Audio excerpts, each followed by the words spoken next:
할렐루야. 여러분 참 좋은 가을 날씨입니다. 참 아름다운 계절이죠. 붉게 물든 단풍잎들이 바람에 싹 이렇게 휘날리면서 그렇게 떨어지는 거 보면 눈 오는 것보다 더 좋은 것 같아요.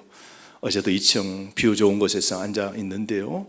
야, 우리 높은 깊은 산에 그 나무에서 잎사귀가 떨어지는데요. 그 가을 햇살에 그 잎사귀가 바짝바짝 빛나면서 떨어지는 거예요. 너무 멋있다. 잠시 깊은 행복에 빠져들어 있습니다.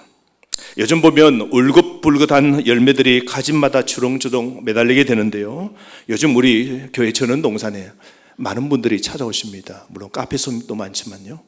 망태기를 들고 배낭을 메고 뭐 하시는지 알겠죠? 도토리를 싹 다 주워 담고 떨어져 있는 밤들을 담아가는 분들을 보게 됩니다. 참 풍성하게 떨어질 때 사람들은 자연의 선물을 그저 줍죠. 아이들도 와서 도토리를 줍고 그렇게 하는데 참 행복해 하더라고요. 여러분, 나무들이 잘 익은 열매를 땅에 톡톡 떨어뜨릴 때마다 우리의 마음은 작은 행복으로 가득 차게 됩니다. 나무마다 저마다의 풍성한 열매를 드러내듯이 우리 인생 또한 가만히 보면 사람마다 열매를 맺어가는 과정이 아닐까요? 여러분, 저는 이 가을의 풍요로운 이 풍경을 바라보면서 문득 성경 말씀인 이 성령의 열매라는 구절을 떠올리게 됩니다. 혹시 여러분 마음속에도 이러한 질문이 떠오르지 않으신가요? 나에게는 어떤 열매가 맺어가고 있는가? 내 인생이라는 내 하나의 나무에 지금까지 살아오면서, 여기는 어쩌면 봄이 있고 여름에 나이대를 보내시는 분이 계시고 가을에, 늦가을에 이 인생을 보내시는 분들이 계실 겁니다. 여러분의 한 인생의 나무에 어떤 열매를 지금 맺고 있는지 여러분 한번 생각해 보신 적 있으십니까? 좋아하지 않고 더럽지 않고 남들이 부러워하고 남에게 진짜 진정 만나는 인생이 된 그런 성품, 인자함, 자비, 그런 사랑, 내가 가진 성령의 열매는 잘 맺히고 있는가 생각하게 됩니다. 여러분, 우리 삶의 선하고 좋은 열매를 우리는 많이 맺어야 됩니다. 그렇게 사람이 바뀌어져야 됩니다. 그것은 하나님이 우리에게 많은 열매를 기대하시기 때문입니다. 요한복음 15장 말씀에 보면 예수님은 우리에게 이런 말씀을 하셨습니다. 나는 참 포도나무요 내 아버지는 농부라. 우리 예수님이 이렇게 말합니다. 나는 참 포도나무고 내 아버지 하나님은 농부이신데 무릇 내게 붙어있어 열매를 맺지 아니하는 가지는 아버지께서 그것을 제거해 버리시고 무릇 열매를 맺는 가지는 더 열매를 맺게 하려 하여 그것을 깨끗하게 전지하시느니라. 나는 포도나무여 너희는 가지라. 그가 내 안에 내가 하나님 안에 거하면 사람이 열매를 많이 맺나니 나를 떠나서는 너희가 아무 열매도 맺을 수 없느니라. 우리는 이 전원동산에 사는데요, 여러분 종종 교회 오시다가 주말에 보시면 또 평일에도 볼 수 있겠죠. 우리 장로님이나 또 일하는 사람들이 보면 나무에 전지를 합니다. 그 기술이 필요하거든요. 살릴 가지가 있고 지금 잘라낼 가지가 있습니다. 미래를 봅니다. 그려질 나무의 형태를 꿈꾸면서 만들어갈 그곳에서 제거해야 될 것이 있고 아름다움을 위하여 더 풍성하게 만들어야 될 것을 알아야 전지를 합니다. 전지하는 사람은요, 아름다운 형태의 수목을 꿈꾸면서 때로는 아름다운 열매를 위하여 가지를 치죠. 우리 인생 어쩌면 잘라내어야 좋을 게 있습니다. 우리 인생 어쩌면 더 키워야 될 성품들이 있죠. 여러분 인생은 늘 가지치기입니다. 우리 주님이 농부가 어떻게요? 우리 인생에 가지를 쳐서 더 좋은 열매를 맺도록 하나님이 하신다고 말씀하시 않습니까? 여러분, 하나님 안에 사는 사람은 열매를 많이 맺는다고 합니다. 우리가 맺는 열매는 우리가 누구이고 어떤 사람인지를 보여준다고 예수님이 우리에게 말씀하셨죠. 그 사람은 살아온 인생의 지금 그 모습을 보면 그 사람이 좋은 사람인지, 그 열매를 보면 그 사람이 덜 된 사람인지 나쁜 사람인지 알 수 있다는 것이죠. 그래서 마태복음 7장 17절에 예수님은 산상복음에서 이렇게 말씀하셨습니다. 좋은 나무마다 아름다운 열매를 맺고 못된 나무가 나쁜 열매를 맺나니 좋은 나무가 나쁜 열매를 맺을 수 없고 못된 나무가 아름다운 열매를 맺을 수 없다라고 그랬습니다. 여러분은 아름다운 열매를 맺는 좋은 나무이십니까? 어쩌면 옆에 우리 아내는 좋은 나무 맞으세요? 째려보지 마시고 우리 아내는, 우리 자녀는 어떻습니까? 여러분의 삶에는 어떤 종류의 과일이 있습니까? 오늘 본문인 이 갈라디아서 5장을 보시면 먼저 육체의 일들에 대한 몽독이 쭉 나열되어 있습니다. 그 사람에게 나쁜 성품들이 갈라디아서 5장 22절 그 전에 보면요, 쭉 열매까지가 나열되어 있습니다. 시기, 분노, 다툼, 분쟁, 수군거리는 거, 엄란한 거, 모든 거 그거로 뭐요? 잘라내어야 되는 것이지만 우리 속에 더 연결해야 될 것을 이후에 말씀하시는데 그게 성령의 열매 몇 가지입니까? 9가지를 말씀하고 있는 것이죠. 그러므로 여러분, 오늘은 성령 9가지 열매 중에 오늘은 7번째 청성이라는 열매를 함께 살펴보고자 합니다. 여러분, 이 청성이라는 이것은 헬라어 단어로 보시면 피스티스입니다. 이것은 신약 성경 전체에 걸쳐서 가장 많이 사용되는 단어 중에 하나죠. 피스티스. 이거는 믿음이라는 뜻입니다. 하지만 최근 여러 번역에서 이 갈라디아서 오늘 이 7번째 열매 청성이라는 이 단어를 청성이라 그러지 않고 믿음이라 그러지 않고 신뢰, 신실이라고 번역하기도 합니다. 하지만 여러분, 이 피스티스 단어가 믿음으로 번역되거나 아니면 신실함으로 번역되는 한은 그리 중요하지 않습니다. 왜냐하면요, 우리에게 살아있는 믿음이 있다면, 여러분 정말 우리에게 믿음이 있다면 우리는 신실하게 될 것이기 때문입니다. 그래서 우리 예수님은 천국 그 하나님 나라에 들어가려면 어린 아이처럼 되어야 된다고 그랬습니다. 여러분, 이는 어린 아이가 부모를 향해 갖는 순수하고 무한한 신뢰를 하나님께 대한 깊은 신뢰에 비유합니다. 여러분이 자녀를 키워보셨잖아요. 그런데 그 아이들 보십시오. 그 유치원 아이들 4살, 5살, 6살, 그 학교 갈 때 7살까지 괜찮아요. 사춘기 아들 말고요, 말 안 듣는 아이들 말고 그 어린 아이들, 그 부모를 어떻게 봅니까? 전적으로 믿죠. 우리 부모는 하늘에 달도 따서 줄 수 있는 아빠라고 확실히 믿습니다. 우리 아빠는 세상에서 가장 힘센 슈퍼맨이라고 그렇게 생각합니다. 우리 아빠는 다 해줄 수 있다고 4살, 5살, 6살은 믿습니다. 말 안 듣는 사춘기 중고등학생들 말고 말이죠. 그 아이들은 철저하게 순수한 마음으로 부모를 온전히 신뢰합니다. 마찬가지로 여러분, 우리가 하나님 나라 천국에 들어가려고 하면 하나님을 향해서, 그 하늘에 계신 아버지를 향해서 순수하게 전적으로 신뢰해야 됩니다. 어린아이처럼 말이죠. 하나님의 그 사랑과 하나님의 능력을 조금도 의심하지 않고 온전히 의지하는 것을, 그것을 바로 우리는 신뢰, 신실, 충성이라고 그럽니다. 즉, 하나님을 신뢰하는 성품은 세상의 불안과 두려움과 의심과 염려를 다 떨쳐버리고 하나님의 사랑과 능력을 온전히 신뢰하는 것을 말합니다. 마치 그 어린 아이가 부모에게 온전히 의지하듯이 우리도 하나님께 우리의 모든 것을 의지해야 됩니다. 하지만 우리는 세상에 살아가면서 때때로 세상의 잣대로 하나님을 판단하고 하나님을 어떻게 해요? 의심하죠.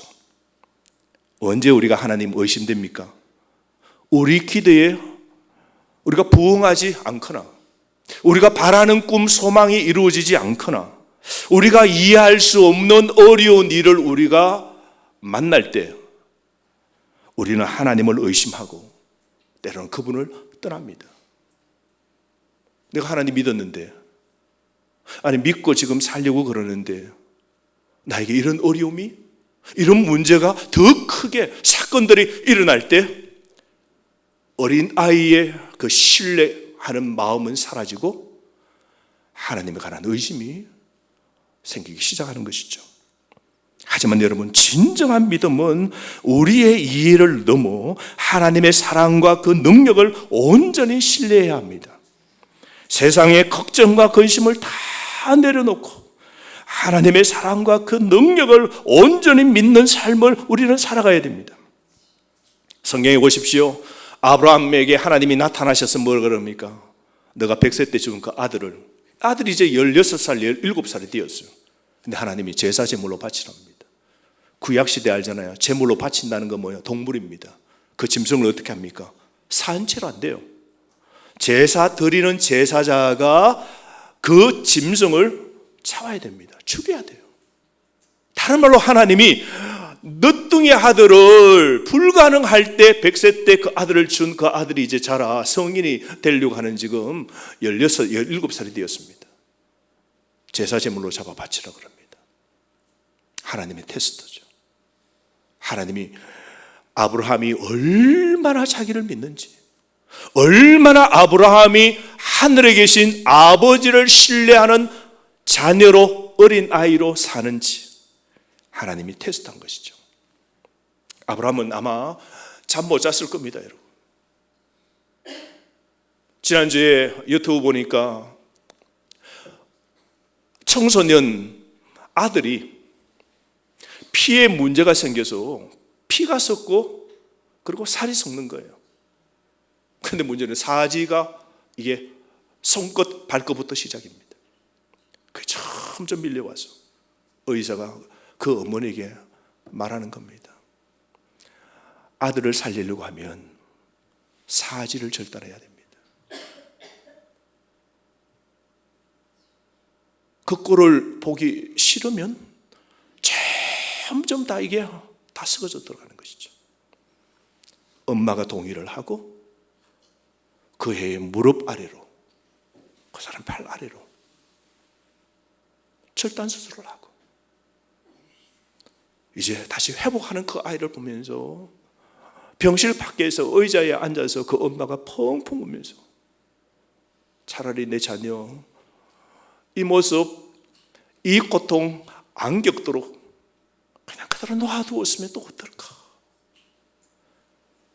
오죽 이런 말을 하겠습니까? 자녀가 차라리 그냥 편안하게 떠났으면 좋겠다고 할 만큼 어머니 눈에는 너무 그 자녀가 보기에도 아까운 거예요. 안타까운 거죠. 하나님이 아브라함을 통하여서 그 자녀를 죽이라 할 때에 마음의 결심을 하고 산에 올라가서 그 이삭을 제물로 바치려고 합니다. 그러나 하나님을 그 순간에도 조금도 의심하지 않습니다. 그 아버지 전폭적으로 신뢰하는 아들의 마음으로 아브라함은 절대적 신뢰를 하나님 앞에 보여줍니다. 결국 하나님은 아브라함의 믿음을 보시고 이삭 아들 대신에 멈춰라, 그 아들을 잡지 말라고 됐다고, 내가 너 믿음을 테스트했다고. 너 저쪽에 보면 아들 대신 수량이 걸려있는데 그 양을 잡아서 나에게 바쳐라. 너는 오늘 이 산 위에서 너는 100점이다. 너의 믿음은 나를 전폭적으로 신뢰하는 참 믿음이라고 하나님이 인정해 주셨죠. 여러분, 우리의 삶은 폭풍우와 같습니다. 갑작스러운 변화와 예측 불가능한 상황들로 우리 인생은 가득 차 있는 겁니다. 어느 누구도 한치의 내일을 알 바를 모르죠. 지금의 이 불행, 지금의 이 문제가 내일은 어떻게 또 다르게 터질는지 누가 압니까? 이러한 인생의 격동 속에서 우리는 어떻게 평온을 유지하고 흔들리지 않는 그 신뢰로, 믿음으로 하나님을 의지하면서 그렇게 우리가 인생을 우리가 나아갈 수 있을까요? 우리가 믿고 있는 하나님에 대해 흔들리지 않는 신뢰가 있어야 됩니다.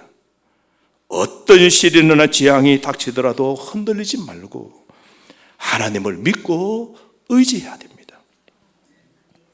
올 8월에 보니까요, 영국에서 놀라운 일이 있었는데요. 영국에 보니까 할머니 한 분이 나이가 103세입니다. 생일이 되었어요. 여기 103세 계세요? 네. 그런데 이 할머니가 생일날 2차 세계대전에 참전했던 할머니입니다. 내 꿈은 높은 하늘에서 한번 스카이 다이빙을 하고 싶다고. 아마 2차 세계대전 때 아마 여전사로 그런 걸 했는가 봅니다. 죽기 전에 그것 한번 하고 싶다고. 그날 비행기를 타고 헬멧을 쓰고 고글 안경을 끼고 하늘 2100m를 올라가서 103세 할머니가 야호 야호, 이건 젊은이들 하는 거고, 할머니가 호호,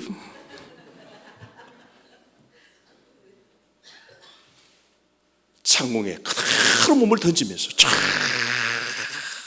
바람머리카락이 날리면서 연세가 드시니까 뭐 처진살이 바람에 뭐 무사히 땅에 착취를 했습니다. 영국에서 가장 나이 많은 사람으로 스카이 다이빙을 한 기록을 그날 세웠습니다. 물론 공중에서 숙련된 강사와 함께 그렇게 뛰어내렸습니다. 여러분, 담양에 가시면 우리 젊은이들이 참 좋아하는 높은 산이 있습니다. 그 산은요, 패러글라이딩을 진짜 많이 합니다. 한번 그곳에 가본 적이 있어요. 담양의 꼭대기에 올라갔더니 그 밑에는 강줄기가 이렇게 막 흘러가고 그 높은 꼭대기에 이 산 위에 저 산 위에 패러글라이딩을 타는데요, 깜짝 놀랐어요. 60대는 없고요, 50도 잘 못하고요, 20대 여자 대학생들이 패러글라이딩을 강사와 함께 타는데요, 야, 그 언덕 위에서 몇 분은 패러글라이딩을 쫙 펼칩니다. 그런 날개가 쫙 공기를 딱 먹으면 쥐고, 자, 뛰세요 하면 언덕에 같이 뛰어서 그 다음에는 땅떨어지 같은 곳에 몸을 으악 하고 던져야 돼요. 20초 간격으로 하는데요, 패러글라이딩이 하늘에 한 50개, 60개가 떠 있는 거예요. 그냥 선회하면서 저 모래밭에 착취하고 그 다음 또 하나가 또 뜨고 하는데요. 그런데 20대는 즐기더라고요. 야, 어떤 분은 막 무서워가지고, 어떤 여자는 무서워서 엄마, 오빠 하기도 하고요.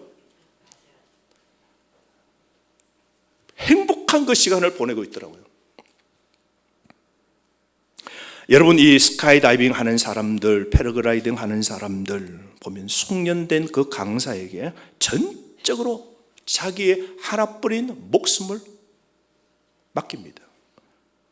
강사의 경험과 전문성은 생명줄과 같은 것이죠. 강사를 믿지 못한다면 여러분 절대로 함께 하늘을 나르지 못할 겁니다. 마찬가지로 여러분, 우리가 하나님을 믿고 신뢰할 때 우리가 하나님의 그 계획과 인도하심을 신뢰하고 그 하나님의 손에 여러분의 가정과 여러분의 삶을 기꺼이 맡길 수 있지 않겠습니까? 여러분, 하나님은 우리 삶의 목자이십니다. 그분은 우리보다 더 큰 그림을 보시고 우리가 알지 못하는 인생의 길을 하나님은 다 알고 계십니다. 우리가 하나님을 믿고 신뢰할 때 우리는 그분의 계획에 순종하고 그분의 인도하심을 우리는 따르게 됩니다. 우리는 하나님의 손에 안전하게 맡겨져 있으며 우리 하나님은 우리를 항상 지켜주십니다. 여러분, 한 번은 제가 울릉도에 가봤는데요, 그 울릉도에 가는 사람 목적이 있어요. 제주도도 가봤으니 울릉도 가보자, 간 김에 독도 가자, 그런 사람들이 많아요. 그래서 그 울릉도의 산을 이렇게 돌기도 하고 뭐 나리 분지도 가보고 하는데요, 그중에 많은 사람들이 울릉도 가는 목적은 심해입니다.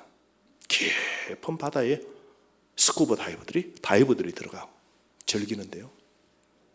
우리가 높은 산에서 이 땅을 즐기는 것하고 비행기를 타고 하늘을 즐기는 것하고 다르게요, 바닷속의 세계는 또 다른 장광이 펼쳐지게 됩니다. 그런데 여러분, 그 잠수부들이 챙기는 장비들이 많습니다. 여러분이 잘 아는 산소통을 메고, 그리고 부력 조절하는 장치를 달고, 그리고는 수중통신 장비도 다 챙겨서 그렇게 들어갑니다. 어느 것 하나 고장나면 이 사람은 물 속에서 나오지도 못하고 결국은요 죽게 됩니다. 그래서 제 아는 목사님 한 분이 이렇게 하시다가 물에서 그 순간 나오지 못하고 결국 돌아가셨잖아요. 굉장히 위험합니다. 다이브는요, 들어가기 전에 잠수 장비를 만든 사람, 그리고 들어갈 때 그 점검해주는 그 친구와 그 강사들, 그리고 물속에 함께 들어가는 사람, 이렇게 세 사람들을 믿고 신뢰하고 의지해야만 장비를 차고 물속에 쫙 들어가서 심해를 안전하게 그렇게 즐기게 되는 겁니다. 마찬가지로 여러분, 우리는 하나님께서 우리를 위해 준비하신 삶의 장비, 믿음, 소망, 사랑을 믿고 하나님을 의지해야 됩니다. 하나님의 말씀과 성령의 인도하심을 통해서 우리는 삶의 깊은 바다를 안전하게 항해할 수 있는 겁니다. 바울과 실라 한번 보십시오. 복음 전하다가 로마 제국의 그 수도 로마를 그대로 본떠 만든 퇴역한 장군들이 쉬는 최고 좋은 빌립보라는 그 퇴역한 군인들이 사는 도시에 하나님의 복음을 전했습니다. 귀신 들린 여자를 귀신을 쫓아냅니다. 그랬더니 귀신을 접하고 그리고 점을 쳐주고 돈을 용화도금 많이 벌어주는 종이 바울이 와서 그 귀신을 쫓아내버리고 사람을 온전하게 만드는 순간 돈벌이가 없으니까, 떨어졌으니까 바울을 경찰에 고발합니다. 로마 경찰들이 이 바울이 제우스 신도 아니고 로마의 황제도 섬기는 것 아니고 부활하신 예수 청년을 믿으라고 전하는, 하나님을 전하는 사람입니다. 얼마나 눈에 가시겠습니까? 두들겨 팹니다. 바울은 죽도록 맞았습니다. 그러고는 감옥에, 빛 한 줌 없는 감옥에, 빌립보 감옥에 쫙 감옥에 갇힙니다. 바다보다 더 깊은 빛 없는 감옥에 완전히 그렇게 갇혀서 한밤중입니다. 그 한밤중에 바울과 실라는 믿을 것 없고 믿을 사람 없는 그곳에서 하나님을 향하여 흔들리지 않는 신뢰로 예수님을 찬양하고 다른 제수들에게 복음을 전합니다. 바울은 로마의 압송을 당하면서 배를 타고 지중해 연안 깊은 바다에 왔을 때 폭풍을 만납니다. 배가 난파를 당합니다. 며칠 동안 아무것도 먹지 못합니다. 밤낮 구분 없는 깜깜한 긴 시간을 보내게 됩니다. 그때도 바울은 항상 하나님에 대한 신뢰로 마음이 가득 차 있었던 겁니다. 여러분, 흔들리지 않는 신뢰는 깊고 강한 강과 같습니다. 여러분, 우리가 막 비가 막 칠 때 강물이 범람합니다. 그리고 바람이 불면요, 파도도 막 위에가 흔들거립니다. 막 흔들거려요. 근데 그 강이나 바다가 바람에 따라 흔들리는 그 물결이 있지만 그 강 바닥과 바다의 깊은 곳에는 흔들리지 않고 요동치 않고 자신의 물길을 따라 흘러가는 큰 물이 있습니다. 마찬가지로 우리의 신뢰 또한 외부적인 어려움 통하여 흔들릴 수 있지만 하나님을 향한 깊은 신뢰는 변함없이 우리를 지탱하고 인도할 것입니다. 그러므로 여러분, 참된 믿음은 하나님을 흔들림 없이 믿는 것입니다. 하지만 만약 여러분이 믿음과 의심 사이에서 왔다 갔다 한다면 여러분은 전혀 믿음을 갖고 있지 않는 사람이 되는 겁니다. 의심은 우리의 신앙을 무력합니다. 우리는 살다가 조금 더 하나님을 의심하면 안 됩니다. 그래서 야고보서 1장 6절에서 8절 말씀에 오직 믿음으로 기도하고 조금 더 의심하지 말라 그랬습니다. 따릅시다. 조금 더 의심하지 말라. 이어서 의심하는 자는 마치 바람에 밀려 요동하는 바다 물결 같으니 이런 사람은 무엇이든지 주께 얻기를 기도 응답 받기를 생각하지 말라. 두 마음을 품어 믿음과 의심을 품어 이런 사람은 모든 일에 정함이 없는 자로다 말씀하셨습니다. 여러분, 우리 삶의 바다에 늘 존재하는 의심이라는 파도, 그것은 믿음이라는 닻을 끊어버리고 우리를 흔들리게 만드는 위협적인 존재입니다. 의심은 마치 바람에 흘려 끊임없이 흔들리는 바다 물결처럼 우리의 마음을 불안하게 만듭니다. 하나님의 약속을 의심하는 순간에 우리는 그 약속을 붙잡을 수 없고 그 하나님의 은혜를 받을 자격이 없다고 생각하게 됩니다. 그러므로 사랑하는 성도 여러분, 의심은 하나님을 향한 우리의 마음을 쪼개놓습니다. 하나님을 신뢰하면서 동시에 불안과 의심을 품는 두 마음을 갖도록 만듭니다. 이는 마치 닻을 내리지 못하고 바다를 떠돌아다니는 배와 같습니다. 여러분, 바다에서 선장도 없고 물에 빠져버렸고 그리고 닷도 잃어버리면 어떻게 됩니까? 막 이리저리 배가 방향을 잃고 불안정하게 흔들리고 결코 소망의 항구에 안착할 수 없게 될 겁니다. 우리가 의심의 파도가 휩쓸리지 않기 위해서는 하나님의 말씀에 대한 확고한 믿음을 갖고 살아야 됩니다. 하나님의 약속은 변치 않는 진리고 우리 하나님은 우리를 붙드시고 인도하시는 분임을 여러분 기억하시기를 바랍니다. 여러분, 오늘 우리는 인생의 경랑 속에서 하나님의 말씀이라는 견고한 닻을 우리는 붙잡아야 됩니다. 의심의 거친 파도가 우리를 뒤흔들려고 할 때에 우리의 믿음이라는 방패로 그 공격을 우리는 막아내야 됩니다.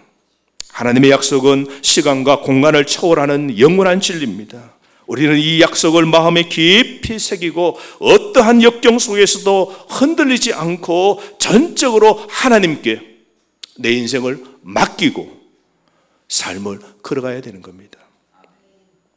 한때 여러분, 남태평양에 80여 개의 섬이 있는 군도가 있습니다.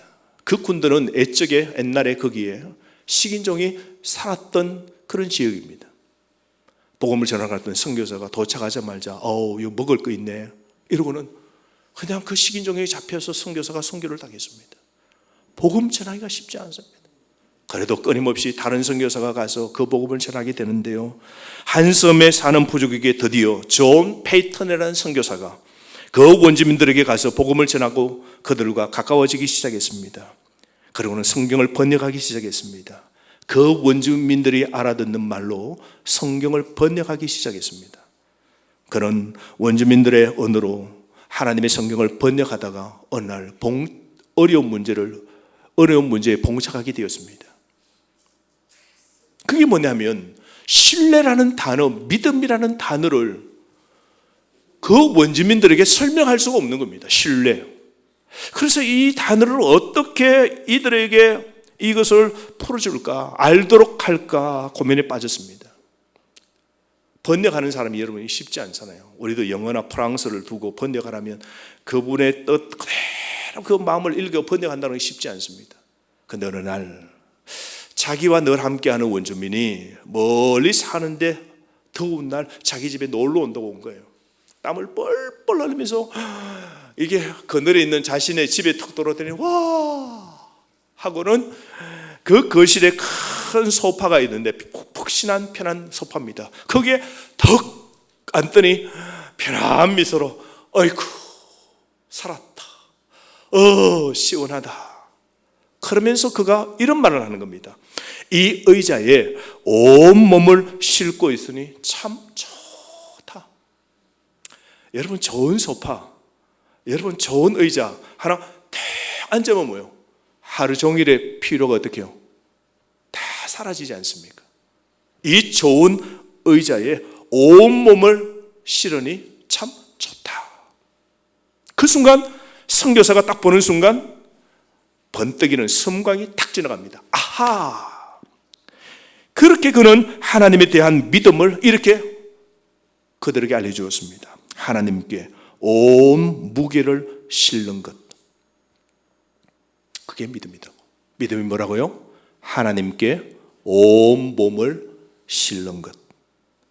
믿음이란 하나님께 온 무게를 실는 것. 여러분 멋지지 않습니까? 전적으로 하나님을 의지하는 행위, 이것이 믿음입니다. 여러분 우리 삶이 어떻습니까? 지난 삶이 어떻습니까? 지난 한 주간 어떻습니까?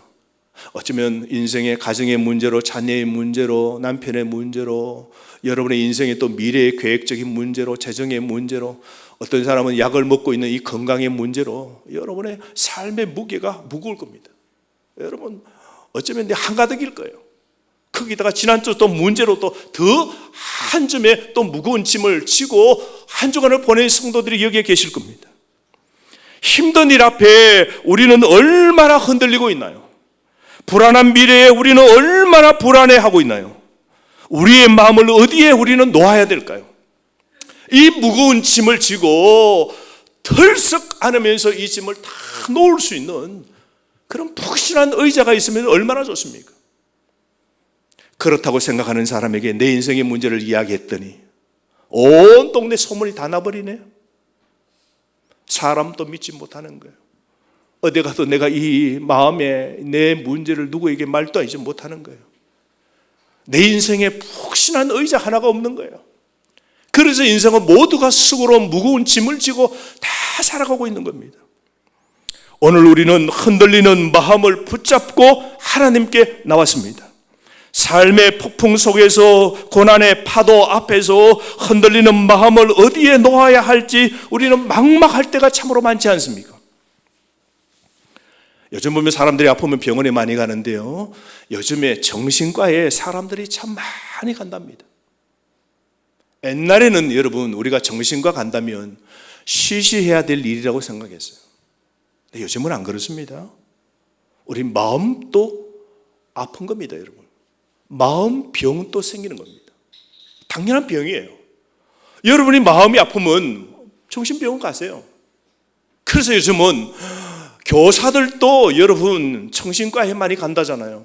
맡고 있는 초등학교 애 때문에 스트레스가 한 짐이 되어가지고 학부모님이 찾아오고 전화하고 막 문자로 100개씩 그냥 막 보내고 이렇게 하니까 인생의 짐이 너무 무거워서 정신과에 간다는데, 요즘 그 정신과회가 10시부터 문 열면 8시까지 막 사람들이 직장 마치고도 막 8시까지 온다는 거예요.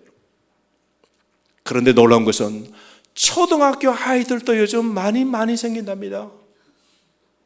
초등학교 아이들도 인생의 짐이 커요, 여러분. 이해해 주세요. 뿐만 아닙니다. 청소년들이, 여러분 정신과 병원에 오는 사람들의 22%가 청소년들입니다. 이들의 문제는 어마어마한 문제예요. 근데 그 원인이 어디에 있는가? 봤더니 스트레스예요. 여러분 스트레스는 우리의 몸도 우리의 마음도 완전히 병들게 합니다. 그 스트레스가 사람이든지 내가 갖고 있는 어떤 환경의 문제든지 스트레스가 찾아오면요, 우리 마음이 병듭니다. 두 번째로 청소년 아이들, 초등학교 아이들, 이 유치원 아이들 문제는 뭐냐면 컴퓨터, 휴대폰이랍니다. 전부 다가 휴대폰을 가지고 컴퓨터를 가지고 뭐예요? 혼자 게임합니다. 아버지 해야 돼요. 아버지 해야 돼요. 보통 일이 아니에요.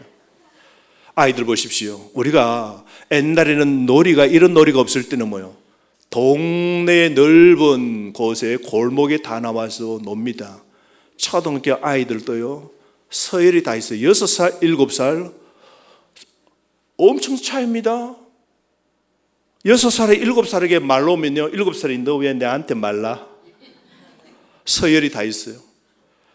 6살은 7살 눈치를 보고요, 7살은요 8살 눈치를 보고요. 말해야 될 것, 안 해야 될 것, 사람 간의 관계는요 밀당이 있어요. 밀기도 하고 내 주장도 하기도 해야 되고, 때로는 뭐요? 내가 또 참기도 하고 받아들여야 돼요. 이 배우는 법을 혼자 앉아서 휴대폰을 하고 혼자 게임을 하다 보니까 아무도 모르는 거예요. 그러니까 자기에게 스트레스가 오면 어떻게 해요? 때로는 그 스트레스를 학교 안에나 사람들 앞에서는, 부모 앞에서는 표현을 하면 안 되고 말도 욕이 나오면 안 되고 이런 걸 배워야 되는데 이게 하나도 없단 말이죠. 그러니까 그냥 터져 나오는 것이죠. ADHD가 일어나고 아이들에 관해서 불황 전세가 일어나고 자살 충동이 일어나고 실제 행하는 아이들이 너무 많답니다. 여러분 청소년들만 그럴까요? 어른들은 어떻습니까? 요즘 성인들의 마음이 힘들고 마음이 아프면 무기력해지고 우울해지고 공황장애가 오죠. 탁 가면 숨이 막혀요. 여러분 지하철도 들어가기가 겁이 나요. 차 타기도 차 안에 들어가는 것도 겁나는 거예요. 여러분 그게 공황장애입니다. 불안장애가 나타나고 고독하다고 그래요. 여러분 우리는 완벽한 존재가 아닙니다. 우리 사람은요 넘어지고 실수하고 살아가는 그런 연약한 존재입니다. 우리의 부족함과 한계를 우리가 직면할 때 좌절하고 실망하며 우리 자신에게도 실망합니다. 우리는 고독하고 외로워집니다. 그래서 남편도 필요 없고 아내도 필요 없고 자식도 필요 없고 때로 부모도 필요 없고 절대적 그 고독, 외로움, 인생의 무거운 짐 다 가지고 있습니다. 그래서 우리의 마음은 우리 자신이 아닌 하나님께 놓아야 됩니다. 우리 삶의 모든 것을 우리의 모든 염려와 두려움, 우리의 기쁨과 슬픔 이 모든 것을 하나님께 맡겨야 됩니다. 사랑하는 성도 여러분, 오늘 하나님을 믿고 온전히 신뢰하면서 그 유치원 어린 아이가 아버지 엄마를 온전히 신뢰하는 것처럼 여러분 하늘에 계신 그 하나님을 믿고 산다면 그 아버지를 신뢰하고 하나님의 사랑 안에서 평안을 누리시기를 주의 이름으로 축복합니다. 그래서 성령의 열매 중 7번째 이 충성, 믿음이라는 것, 하나님을 신뢰한다는 것은 여러분 너무너무 중요하죠. 그래서 오늘 여러분 하나님을 신뢰하면서 여러분의 자신의 온 무게를, 인생의 모든 문제를 하나님께 다 실어 놓으시기를 바랍니다. 그래서 하나님 도와주세요. 나는 약합니다. 나는 내 문제, 내 가정의 문제도 내 힘든 문제도 난 풀 수 없어요. 목자 되시고 내 인생을 이끄시는 만왕의 왕 능력의 주님께서 이끌어 주세요. 도와주세요. 힘주세요. 되게 해주세요. 낫게 해주세요. 하나님만 의지합니다. 신뢰합니다. 하나님만 충성합니다. 여러분 이렇게 우리는 삶을 살아가야 됩니다. 오늘부터 다시 하나님께 온 무게를 실는 삶을 통해서 진정한 믿음도 여러분이 갖고 그리고 그 아버지가 자녀에게 주시는 그 포근함, 동네 골목에서 형들에게 맞아서 터져서 올 때 아빠, 엄마 할 때 다 엄마 아빠 품에 착 안길 때 세상의 두려움이 그 아이의 마음에 다 떠나지 않습니까? 오늘 여러분 아버지라고 부르십시오. 그 하나님을 신뢰하십시오. 그 하나님이 넓으신 두 팔로 여러분을 한번 싹 안아주실 겁니다. 그 하나님의 은혜, 그 하나님의 평안으로 여러분의 가정을 지키시고 자녀를 지키시고 여러분의 불안한 내일도 주님께 기꺼이 기도로 맡기시고 신뢰하며 믿음으로 사는 삶을 사는 저와 여러분 되기를 주의 이름으로 축복합니다. 주신 말씀 가지고 다 함께 한번 기도할까요?